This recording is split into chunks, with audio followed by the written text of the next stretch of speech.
That is mine. So, if you guys haven't been up to date on everything, I ended up doing a pair of Balenciaga Arenas for Michael Strahan. Real cool guy. Did them about a month ago. Shipped them out to him safe and sound, so everything's all good. And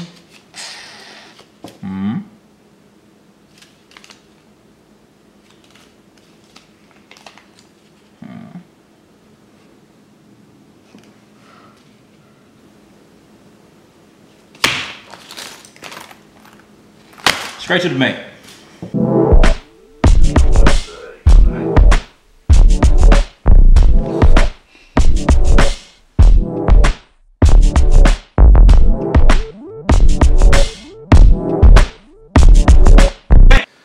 Now, starting off with one of the most underrated leathers, to my point of view, being shark leather.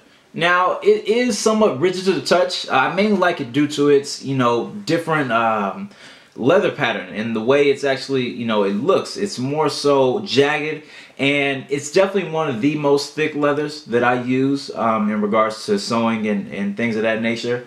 Mainly because, when you do deal with this particular leather, you definitely have to know, what you're doing in regards to how you actually place it on the machine and how you actually sew it. And, depending on if your actual machine is up to, handling that sort of thickness of leather, it all depends. And especially when you use this leather, it's not one that you start off with like as a beginner.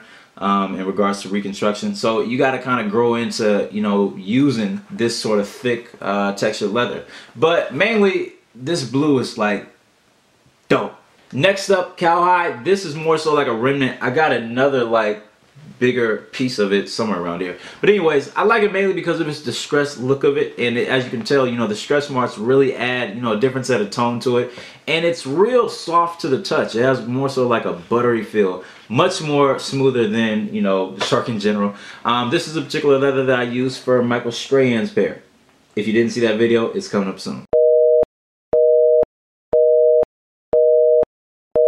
And coming to more of a, I would say, fabric sort of leather. It's much more thinner, and it's more pliable to the touch and everything. This is Eel. It comes in more so a matte color, and then also a patent leather color as well. And I mainly use this particular leather mainly for clients who are trying to get that patent leather look to it, and don't want to use actual patent leather. They want to use more so of distinctive leather. And Eel, when it comes down to it, it's the way to go. Like I said, it's definitely much more thinner. It has sort of a fabric feel to it. It's much more pliable, and you can bend it to wherever you want to, but it still gets the job done in regards to getting the appearance a lot of the clients want, and that's what it comes down to.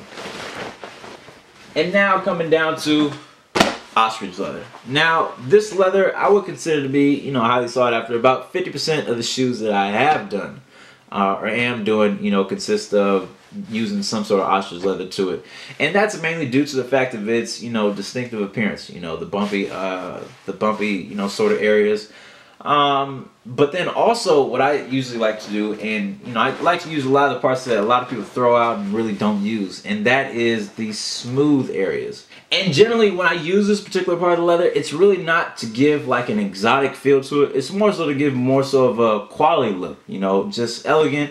Not too flashy, just keep it modest, but still, have the quality still up to, par. Now, lambskin is probably one of the softest leathers that you will ever find.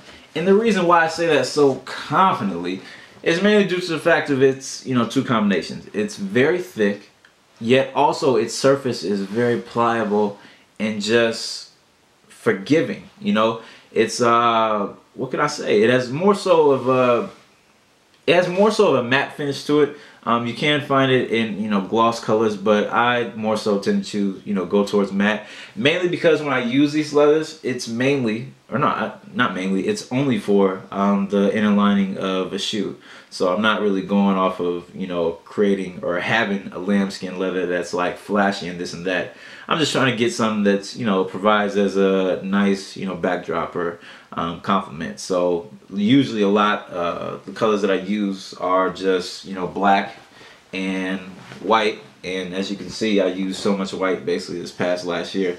I need to get another palette of it. So yeah, they literally come in like any sort of color you can think of, and they're just a great leather to have, just mainly due to its, you know, general use. You can use it almost for any purpose, and it just works well with anything or any project that you're trying to do.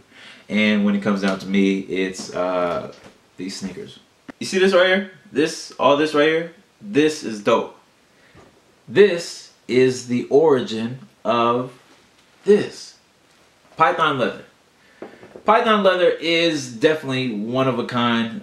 It's distinctive, and it's truly kind of, you know, the most popular sort of leather used when it comes to reconstructing and, you know, these particular types of custom. Now there's two types of Python leather. It's the front cut and then the back cut. Now the front cut consists of the head, the back, all the way down to the tail. The back cut, you can really you know, categorize it as like the belly of the python. It's, you know, it's stomach. It's really basically its stomach, and that's how you can tell, mainly due to the types of patterns in the actual python.